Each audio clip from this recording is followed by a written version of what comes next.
can't do that either. Wow.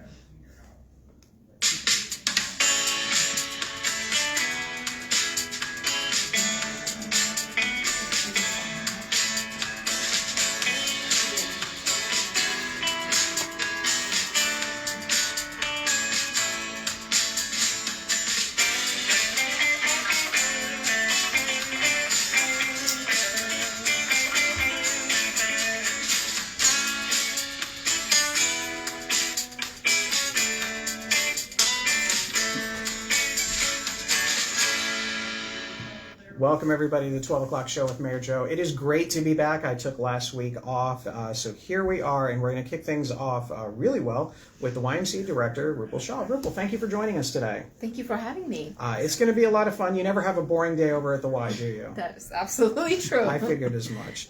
All right, so the weather is kind of getting warmer, and so everybody's already thinking about the most important thing that the Y has to offer, the pool. What can you tell us? When's it opening? What are the hours? That type of thing. Great question. So we're just as excited, obviously a little nervous, but excited. Outdoor pool does open on Memorial Day. We're opening at noon on Monday, May 26th. Our aquatics director, Cassandra Dunn, has been working really hard to get it filled, cleaned, making sure safety is going to be our #1 goal, in addition to making sure that members have a good time and their families can come and enjoy as well. All the basic information can be found at our welcome desk that is given in paper form but also online. In addition, some of the key things, the pool hours, they'll open from noon every day to about 8 o'clock.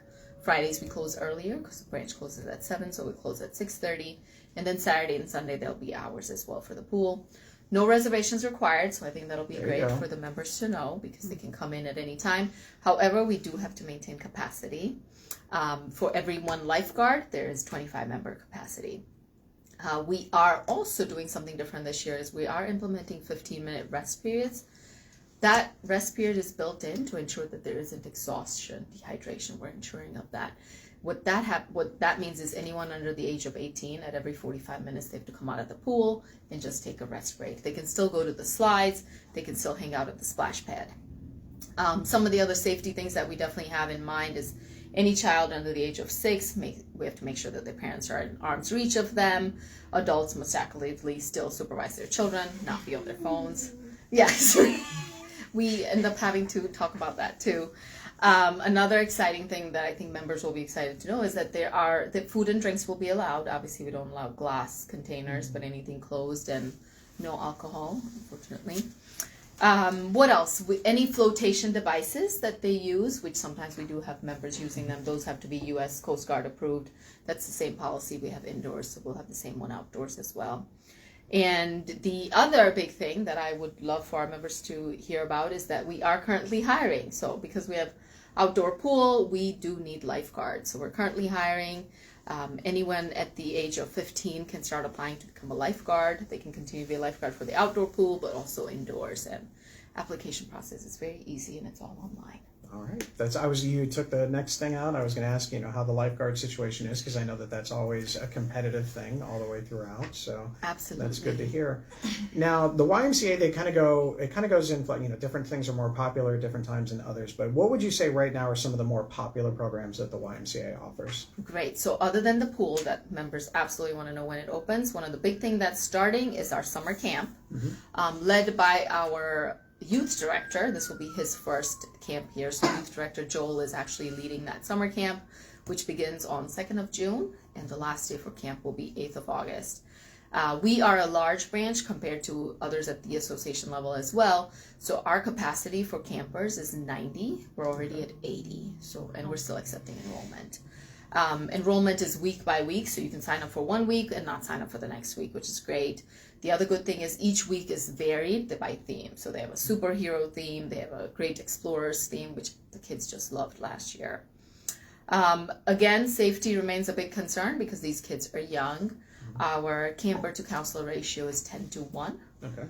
And then our counselors, we have 2 leads and a camp director. They all get training as well. In fact, they get a very immersed 2-week training that includes CPR, first aid, basics, safety, how to make sure that we're going to the restroom and accompanying the kids, all of that. We also do allow kids with special needs at our summer camps. At Association Services, we have an inclusion specialist so that they work with us to make sure that the kids have all the accommodations they need. At Reynoldsburg right now, we actually have 2 kids signed up as well with special needs, and they're going to be coming with their aide. So that's our most exciting thing. I'd say our youth director might be a little nervous, but we are excited about it nevertheless. He's probably over in the corner kind of just like, okay, yeah. I can get through this. I can do this. Absolutely. Highly prepared and preparing well, so that's a good thing. The other big thing I'll say for this summer, you've already said 2 big things. I do have another very exciting thing. We have a new wellness director that's been with us for about 4 months now, Theo Barnes, and his background is in personal training. So in the last 45 days, he's already hired 3 new personal trainers. Okay. That was something that was definitely a need for members, so I think that's great. We're increasing personal training. Our personal trainers are picking up clients really quickly. We're also adding new classes. So we've had obviously the yoga, the Zumba, the silver sneakers, but we just added body combat. We added a HIIT class, which is high interval intensity training. So I'm excited about increasing that for the summer as well. A couple of eyebrows perked up in here, so who knows? Maybe you'll have additional members. Yes, absolutely. So, you mentioned silver sneakers, and I know that this is a common question that I get, especially from Reynoldsburg residents. What kind of discounts are available from the YMCA, or are there discounts available? Great question. So, one thing we don't do is obviously the free memberships. It's not at no cost. What we do is a sliding scale membership. So based on your income, and as long as you bring the appropriate paperwork, which would be your salary stubs or a letter from Social Security office, we'll take that as well. We can provide discounts from 20 to 40%, okay, which a lot of members do use. So that's great. And then all of those are based on whether you're individually signing up or whether it's a 1 parent and multiple kids or 2 parents and kids. The other thing that we also do is for Reynoldsburg residents, we actually offer a almost 10% discount. So if you're a non-Reynoldsburg resident, you pay a little bit more. Ha! If you're a Reynoldsburg resident, or actually that also applies to anyone who works in Reynoldsburg. So okay, if you work in Reynoldsburg or live in Reynoldsburg, then as a city you get that discount. Oh, that's a good perk that I bet you a lot of people don't know about that one. Absolutely, and we always try to emphasize that on our member rate sheet. We actually have both the rates listed very nicely there, so you can see the front side, the back side, and you can know that if you're a resident, you're getting a discount. All right. Yes. Well, I know you've got some big future planning in September going on, but what about programs here at the Y? What are you looking at for the future? Anything coming up? So one of the big things, obviously, that we're doing in collaboration with you all, that our team is preparing for is Tomato Festival. Mm-hmm. Last year for Tomato Festival, it was just me and 1 director. This time it will be me and hopefully 5 other directors helping with this event. So we are managing, obviously, the kids zone, which last year was a thing for us, but this year we're hoping we can do a little bit more of the activities, manage it, staff it with our board as well. Again, last year we had 6 board members. This year we have 15 board members already. So I'm excited to just bring the staffing, but also making sure that all of them are engaged in having kids activities. Another thing we're trying to do and want to implement is family events at our YMCA. So on June 27th, our community strengthening team, which is another whole pillar and branch of the YMCA. The community strengthening team is almost a team that you always see in the community, not necessarily sitting in the branches. They're going to come to our branch that Friday night, and they're going to have a family night. So it's going to be a paint and snack night. So I'm really excited about how that goes, because if that goes well, we should be doing that on a regular basis. All right. Well, between that and the Healthy Kids event that you had a couple weeks ago, yes, it's a lot of cool things. I really appreciate it. Anything else you want to share with us before you go? I would love for everyone to come join us and join the YMCA. And for any additional information, our welcome desk is very well knowledgeable on this, so they can absolutely answer all the questions. All right. Well, thank you so much for joining us. I'm sure we'll see you on and off over the next couple of months. So thank you. Thank you very much. All right. Thanks, everybody. Again, Rupal Shah from the YMCA. And now we have a wonderful guest coming to us from our very own senior center, Judy Doran. Judy, come on down. Coming down. How are you? I'm good. How are you? All right. So a lot of things going on. So let's just kick right off about membership. All right. So we know that there's a lot of people at the senior center. What are the rules and requirements for membership? The basic rule is you have to be 55 and up. Okay. Or you could be married to someone who is 55 and up. All right. Well, don't qualify for that one yet, so that'll be good. Now, I know the really cool thing that everybody likes to talk about with the Senior Center is some of the trips, the day excursions and things of that nature that you guys do. So could you talk to us a little bit about are there any fun summer trips planned? There are lots of fun summer trips. I have our newsletter, which has all of the trips in it. I will share one with you. Thank you. And so just for instance, in the May and June newsletter, we're going to the ballet a couple of times. We just did Sleeping Beauty. We're going to do another one called Black Voices coming up. We're also going to hit the Television Museum in Hilliard. Okay. That's a big catch on that one because they're opening special for us. So we're excited about that. We're going to, in June, we're also going to a place called Weather Vane in Newark. Are you familiar with that? I've heard it, yes. We're going to Weather Vane to see Grease, and because it's, a 50s kind of show, we're going to stop at the Nutcracker. I was going to say, you're going to go to a diner after. We have to do that. We're going to do it beforehand. Yeah. So, but we always do the Clippers game. We always go there. We always do the Ohio State Fair. We're going to go out to Chillicothe and do the new UNESCO site coming up. So, yeah, lots of fun stuff. It's always cool to see, how the participation levels are. So inside the Senior Center, inside the walls there, what are the most popular events other than when I get a chance to come and speak to everybody? Those are big draws. Yes. Town hall meeting coming up in June. Yep. Exercise classes are always very popular. We do that every day. Every morning there's exercise class. So the days kind of have some ebb and flow. Mornings are very active. Everyone's had their coffee. They're ready to go. Afternoons, then we settle down. So there's more art classes, card games. Games. Yes. Card games are also popular. Yes, we like our card games. But bingo is also popular. Friday afternoon bingo. Very popular. Yeah. So I know there's been some other cool things. I know I got a chance to do some chair volleyball in the past couple of months. So there's always something there. Yep. Are there any new programs? This is kind of an easy question. Are there any new programs that are coming to the Senior Center? Anything like that? Well, we just started a couple new ones.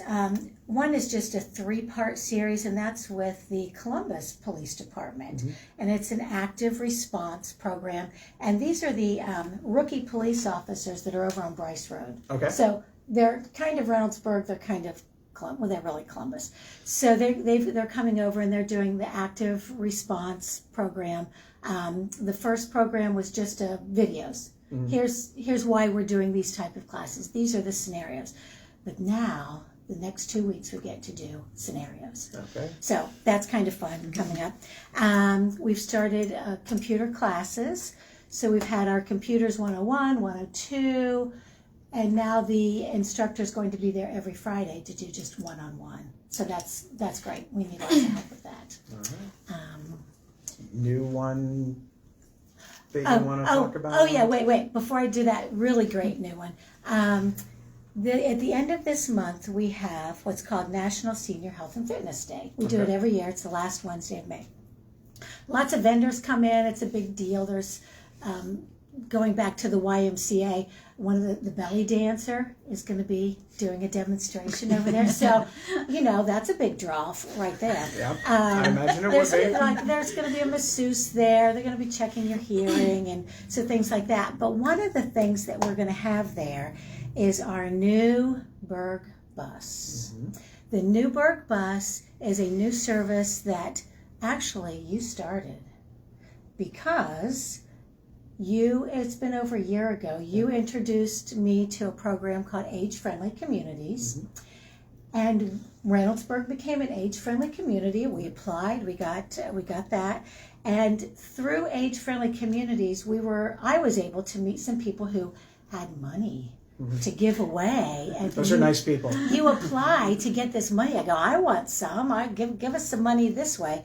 And they were talking about transportation for your communities. Yep. Reynoldsburg was in great need of transportation, not only for the older adults, but people with disabilities or, whatever your reason. And so we applied for the grant, got the grant. Don and I applied for it and got it. And so it's going to start June 2nd. Can you read that? Jennifer, can they read it? Here, let me pull This is just me typing this up. This is not an official brochure. Jennifer's cringing at the lack of branding right now. I is know. what we're There's saying. I no know. branding. It's just typing. It's just Arial font typing. But it's a service where we're for at least the first year in this, we're just going to contract the service because we're new to it. We're new to this transportation system, so we're going to try this out, see what kind of need we have. See what kind of response we get, and we are so excited about it. People are already wanting to schedule. Yeah. They can't until June 2nd. So what kind of things, what do you think the most common things that people are going to hop onto this bus, the Berg bus? What do you think they're going to look to do? Well, I think they're going to go to I was going to say 5-bean coffee because we were talking about 5-bean coffee. No, I think they're going to use it for hospital runs. I think they're going to go over, obviously doctor's appointments at the hospital. I think they're going to use it for grocery shopping. Yeah. I think they're going to go to your barber shop and get their hair cut at your barber shop. I think they're going to be all over Reynoldsburg. And it is bordered by Reynoldsburg. Yeah. So it is just for Reynoldsburg residents 65 and older or someone with a disability. And it's just within the boundaries of Reynoldsburg. It's a great program. I appreciate the effort that you and Donna put into it to get it there. It is definitely a need. Do we have any questions from any members of the audience? I have 2 questions. One was asking first about the silver sneakers and it was whether it was free or not. And we did clarify that it was not free, but there are discounts. So you can go back and watch that later. The other question was, do you have any update on the Next Trek plastic bags to park bench program? Yep. How many benches have been built? Are we still promoting the program? Yeah, so we have 2 benches, and they're actually at McPherson Park. It's our somewhat newly named McPherson Park in honor of former Mayor Bob McPherson. It's located off of Rotobaugh Road. It's in the area right where you have the walkway to go over to Wagner Road Junior High and Middle School, or now elementary school. So there are actually 2 benches out there. We are still collecting. We got so good at it, the company changed the rules. It used to be that we could get a bench every 6 months, but because we've been turning in so much, because you guys have been donating all of those single-use plastics to us, they've extended. Now we can only get a bench every year. So we still collect it, even if we're going to blow past the 6,000-pound mark on a regular basis. We're going to continue to do that, and then once we hit that year mark, then we'll get our next bench, and we'll continue to do so. But yeah, there are 2 benches out there for that. That's it for right now. All right, last question for you before you go back. What is your favorite or the best part of being at the Senior Center? Well, the folks are the best part. So I had kind of thrown questions around just to the members this morning and yesterday. I said, hey, what's the best part of being a member over here? And I was getting all kinds of things, all kinds of answers. And it always came down to the friendships. They might go, oh, because I like to come in and play pool, but I like to come in and play pool with my friends. It was always keep coming down to the socialization. So it really is all about the socializing. But one man said he only comes in because the coffee is $0.25. There you go. So there's multiple reasons. Everybody's going to have a little bit of a reason. Yes.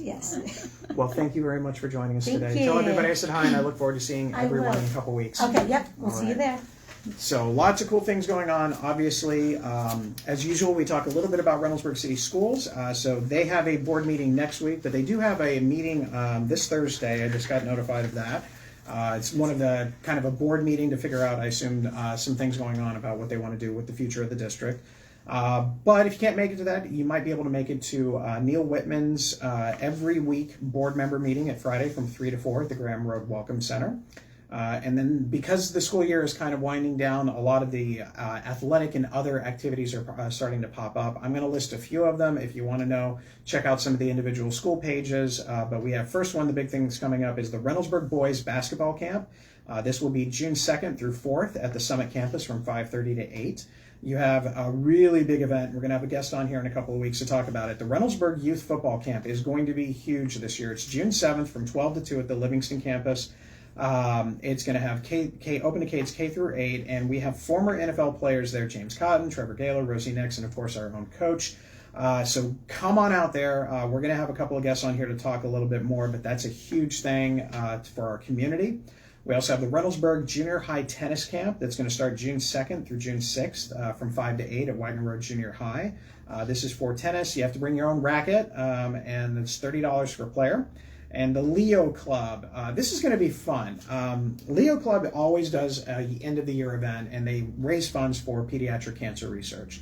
It is predominantly student-led, and they do a great job of getting all sorts of things. They've got games, raffles, they've got some dances, and for some crazy reason, what they're going to do this year is they're actually going to have a student get, at least one that I know of, is going to get his head shaved, and kind of getting money into that for pediatric cancer research. And it's actually Quinn Dean, who was here at City Hall on Monday getting honored for his accomplishments as a bowler for the Raiders, and the brother of Caitlin Dean, who actually works here in the city. So his entire head is going to be shaved, and I'm sure it's going to be a lot of fun. So check out that. Now, we're going to kind of pivot a little bit and go to a new thing that we're going to do here, and I'm going to ask my assistant Jessica to join me on screen. So come on over, Jessica. Yep. So Jessica and I are going to be playing a game because we get a lot of phone calls and we get a lot of Facebook messages and things like that. And so sometimes we don't know who we're supposed to talk to. So we're going to do do we call RPD or do we call code enforcement? So these are the things that we're going to be doing today. So I'm going to pass those over to you. So I'm going to give you an example of something, and then you're going to let me know, do we call RPD or do we call code enforcement? So somebody calls in and they say that their neighbor's grass is really, really tall. Who do we call? We call code enforcement. There we go. So we've got code enforcement for one. That is the right one. Now, here's a tricky one. A car parked over the sidewalk. Over the sidewalk? Over the sidewalk. RPD. RPD. Yes, that is the one you get. So 2 for 2. So these are things that are out there. And this is a really big one that has come up, especially the last couple of weeks. So I'll talk a little bit more, but it's a very, very interesting question. What if you leave your trash containers out beyond trash day? Call code enforcement. Code Please enforcement. Don't call the Yes, police officers not going to be paying attention to that one, but do call the code enforcement. So the rule is that one, they can be out starting from 12 p.m. the day before until basically 5 p.m. the day of, and then they have to be brought back, or 7 p.m. the day of, and they have to be out of sight. So if you're driving down the street, your garbage cans and recycle bins should not be visible from the street. They can be onto the offset, and you can have kind of a barrier there. They can be in your garage. They can do all of those things, but they cannot be out because your neighbors are watching and they will tell on you. So that's how that goes. And our last question for this one, and this is a big one. This happens every now and then. The car is parked facing the wrong direction of traffic. RPD. RPD is the correct answer. They're the ones that you call for that one. Now, keep in mind, sometimes people just drop things off and there's a little bit, but if it's there for an extended amount of time, please call the RPD non-emergency line, things like that. We will add some theme music to this at some point in time, and obviously our contestant will never change from here on out, so I'll always be Jessica. So I appreciate it. So again, if you have questions about code enforcement, let me know. Bye. All right. Thanks, everybody. I will pay for that one later. So a couple other things. Did want to give a congratulatory shout out to West Licking Fire. They did pass their levy the other week, so congratulations to them. It's always important because of safety funds being there. Do have a couple of other things going on. We have our Reynoldsburg Red Cross Blood Drive right here at Reynoldsburg Police Department on May 21st, so 1 week from today, from 10 to 4. I've got my appointment scheduled, I think, at 2 o'clock that week, so hopefully you can come out. And now everybody's favorite topic, road update. So first thing, Wagner Road. Wagner Road is actually progressing pretty well. Stormwater is being installed. In probably about a week to 10 days, you're going to start to see the next crews come in behind Stormwater on what would be the west side of Wagner Road, and they're going to be starting to form up the curbs. So probably in the next month or two, you're actually going to see the curb machine out and starting to stretch that out. So the project is moving along. The goal is to have a flat, even roadway, all of that stuff by this fall before the asphalt company shut down. So we're going to have that up there. It's still going to be northbound traffic from here on out, but at the end of it, there should be a traffic light at Priestley installed, and we'll have that north and south direction up until that point in time before we head to phase 2. Taylor Road update is another big one. This one, only a couple of more days. I can't tell you how many because it'll probably change if I do, but really you only have about a week or so, and then that part of Taylor Road is going to be opened up. They're going to be supposing concrete is being put down today, so once that is passing muster and it's all cured and everything else like that, we'll hopefully get that one back open to you. Other kind of improvements, I really wish you all would join us at the Bryce Road Improvement Open House at the Reynoldsburg Library on June 2nd at 6 p.m. We're going to talk about some of the things that are going on in Bryce Road. So some of you may have seen an article in the newspaper talking about federal dollars and how Reynoldsburg did not get the federal dollars because the federal government was pointing fingers at each other. So no one got their community-funded event. We are reapplying along with a couple of other grants to get this done, but ultimately this project is going to get done. The major portion of it is going to be realigning Main Street and Bryce Road, so that way there's a straightaway as you're headed towards, Broad Street for those of us that are directionally challenged, or northbound, so you don't actually, drive into the Walgreens, because apparently that's a bad thing. So we're going to get to work on that. We're going to show some other designs and sketches about some street trees and other improvements in there, but that's June 2nd at the library, so hopefully you can make us in there for that. It's going to be a good time. We will have a survey out online in the not-too-distant future as well. We will also be getting our street work phase 1 for this year done, which is the alley work over in the French Run area. So a lot of those alleyways are going to be started to get work done. We're going to have a pre-construction meeting here in about a week, and then those things will be there. Relatively simple, shouldn't be too much of an issue. So those are all some pretty cool things going on. Any questions about any of that stuff? All right. So now we've got to go to some cool things for our parks. One, it is that time. If you have not already done so and you're interested in being the queen, please, we need you. So whether it's Little Prince and Little Princess, Junior Princess and Junior Prince, High School King and Queen, and Senior Royalty nominations. They're all set up. They're on our website. I know that we're usually pretty good on a lot of things, but we're looking for some High School King and Queen candidates. And I'm going to throw out there probably some Senior Royalty as well, because you never know. So hopefully maybe somebody at the Senior Center will get a particular nomination. You never know. So go ahead and check that out. But go ahead and get those in, because the Tomato Festival is going to be here before we know it.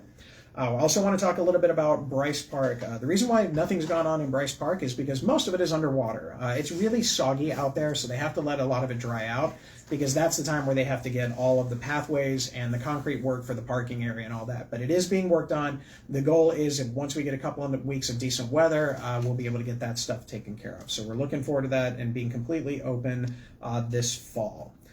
No major development news today, with the exception of, it looks like the Oliver project that's on the off Lancaster by the Apostolic Church. They're going through their engineering review again. They have made some corrections, so we're waiting to see what happens with that. But that project looks like that is indeed going to happen. Now, what the timeline for that is, I don't know, but I will let you know as we kind of come across. Other events coming up over the next couple of days. First of all, you have the Blacklick Woods Metro Canopy Walk. It's their first birthday, and that's this May 17th from 11 to 2. So go ahead and check that out. They're going to have a scavenger hunt. They're going to decorate some party hats, and they're going to have some food there, including some ice cream with graters. So check that out. But only after you come to Plant Reynoldsburg here. Plant Reynoldsburg is going to start at 9 a.m. So if you have enough people, we'll get done in plenty of time to go over to the Canopy Walk. So checking that out. We also have some Memorial Day events as well. Monday, May 26th at Silent Hill Cemetery at 9 a.m. will be our Memorial Day celebration. We're going to be there specifically for Cedar Cemetery, which is kind of in between Truro and Reynoldsburg off Lancaster. So go ahead and check that out. Did also want to talk about Issue 2, which is a nice thing. Issue 2 was also successfully passed. That means that I get to continue to ask the state for more money for road projects, including what will most likely be the Bryce Road project as well. And the Chamber of Commerce wanted me to make sure that everybody knew that there is an annual bike blessing that is coming up. The bike blessing is going to be May 18th at 12 p.m. at the Reynoldsburg Community Church. So go ahead and check that out. There's going to be a lot of things there for those motorcycle riders that obviously want to make sure they have a little bit more safety out there looking over them while they do that. And just a shout out for the Reynoldsburg Awards Gala for the Chamber of Commerce, which will be on Thursday, October 16th. There's a lot of sponsorship things in there as well. And that'll be at the Wigwam Center. So we put out the word for everybody to say, hey, where would you like the mayor to go for walk and talks? So we do have a couple of locations. The first one is actually going to be on May 29th. So I'm going to go ahead and pass this along. And these wonderfully, beautifully done things here. We're going to start over at Mueller and Mestel at 6:30. A couple people from the community came out to council last week and talked about some of the traffic areas in there. We actually had a meeting about some solutions on that, so I'll talk about those issues and be out in that particular area. Later on this summer, we're going to be headed out to Quarry Park. Then we're going to go out over to Lux Road and then ending up over by Doverwood and Timber Creek. So those were the ones that were suggested for that. We'll get all of these out in plenty of time for you to see. So we've got that stuff taken care of, but I'm looking forward to getting back out there for that. We also have our Juneteenth event coming up. Saturday, June, which day is it again? The 14th. I knew it was one of those days. So Saturday, June 14th, so you'll start seeing that out. But we're still accepting nominations for the George Stiebaut Legacy Award nomination, so check that out. And volunteers. And volunteers as well, apparently, for the Juneteenth celebration. So if you're interested in volunteering, this would be a great opportunity to do so. We have litter cleanup coming along, so we actually are going to be recognizing the Lions Club later today because they have done their duty to clean up Taylor Road over the past little bit. So we're going to go out there and have a little sign dedication for them as well, which is great. They join an illustrious club of the Boy Scouts, Troop 826, and the Runnelsburg Area Democrats, and now the Lions Club will join us in our cleanup efforts. So appreciate that. And then here we go. So, and again, we always get to the fun commentary at this time. So we're going to talk a little bit about social media. So a couple of things have come out that I've seen over the last week. Last week was a pretty rough day in Runnelsburg. A couple of incidents happened to members of our community, and a lot of questions that go out on social media are, hey, I saw 6 police officers, 3 ambulances, and everybody else. What's going on? So this is kind of our policy as far as the city goes. If there is a threat to the general livelihood of people in an area, obviously we're going to let people know. If there's an accident, we're going to try and let people know that, you know, this area is there, that you shouldn't be driving by just because there's an accident. There could be power lines down, which happened about a week and a half ago, things like that. If there are other things that happen, anything from mental health challenges to some domestic violence issues and things like that, those are things we're not going to say. Those are things that are to be dealt with by the people who are those involved, and hopefully the officers will bring calmness to all of that and provide safety for everyone involved. But we're typically not going to respond on that. It's not, I get it, everybody's curious and you want to know what's going on, but the reality is put yourself in a position that you're a family member and maybe you've lost someone in an incident like this. Do you really want that to be the commentary on social media about what happened to your family at the probably one of the worst possible times of your life? So just kind of keep that in mind as to why maybe you're not going to find out exactly what goes on. I know that there's plenty of people out there that have the police scanner and they put that stuff out there, but that's not something that we're going to do. So I just wanted to put that out there for it. Same thing with road construction. We do as best a job as we can. We plan out what it's going to look like. We get reasonable estimates of time and what it's going to cost and all of these other different types of things. And then weather happens, and sometimes things are delayed, or with what happened on Taylor Road, the weather and an unexpected delay for some of the footing underneath Taylor Road to actually kind of collapse in upon itself. So those are things that we were not planning on, that no engineer can necessarily predict. So we had to call an audible, and we had to shut Taylor Road down for the safety of everybody. Hopefully it'll be open back soon and better than ever. But we're trying. We're doing our best with that. So hopefully you understand that as we try and move things around. Any questions or comments or anything? No. All right. Last other one. This is going to be interesting. I don't know what the next 2 years are going to bring in the state of Ohio, but there's been a lot of conversation about what happens with property taxes. There's an issue that has just been kind of certified as being able to be placed and collect signatures, which would abolish the property tax. And I know it sounds really good. Oh, yay, no more property taxes. The reality of the situation is your fire, your libraries, your police department, your city services, all of those things are part of that process. So if property taxes do go away, that will impact what services are out there. What I am hearing right now is that if those property taxes go away, there will be an additional increase in sales tax to help compensate for those losses. So I don't know which is better or worse. I have my own philosophies of what a sales tax does. It's a regressive tax policy. It impacts those that are of lower income status than people who have higher income status. So that's something that we're going to have to face, because those are the ways that the city gets money. Most of our funds come from income tax in the city, but the school district, who is already struggling, is going to be running through those issues, especially with something like that. It's not all fraud. It's not all waste. Maybe you don't like how they're spending it, and that's perfectly a valid reason. But to abolish the entire system because of that may have unintended consequences. So I encourage you to look at those things and really dig deep into what may happen if some of that stuff goes on. because it's not as simple as you think. It's not going to be as simple as, okay, well, if we get rid of property taxes, then, okay, no more schools. Schools won't have the ability to fund any of these other different types of things. Will the fire departments be able to do what they need to do and things of that nature? So please take a look at those types of things. So that's basically kind of the update for the last 2 weeks. This is event season, so we've got the markets off Main are coming up. The Artist and Makers Market is going to be up here before you know it. We're already having conversations about the Halloween weekend in the Berg, and not just because I like Halloween, because this is how far in advance it is because I like Halloween, but we're having to plan this far in advance for it. We've got Juneteenth, we've got Pride, we've got the 4th of July fireworks, we've got the 4th of July parade, we've got all sorts of Parks and Recs activities. Everything's going on that somebody out there is going to be able to take something of it and enjoy it. So I encourage you to take a look, see what's out there, get yourself involved, come out into the community, enjoy everything. Next week, we will have Franklin County Director of Public Health, Joe Mazzola, on. We'll get an update on the bird flu, if there is such a thing anymore, because it's kind of gone out of the way. Talk a little bit about measles, because apparently measles are making a comeback, and this is not a good thing. So we'll be talking about that and any other issues that might face public health. Perhaps we'll talk about fluoride in the water and things of that nature. Who knows? But all sorts of things going on with that. So I hope you join us for that show. And as always, stay safe, stay respectful, online and off. And if you ever have any questions, feel free and reach out. I'm always happy to answer. And with that, make sure you put your shopping carts away. Have a great rest of your week, everybody. Thanks, everybody.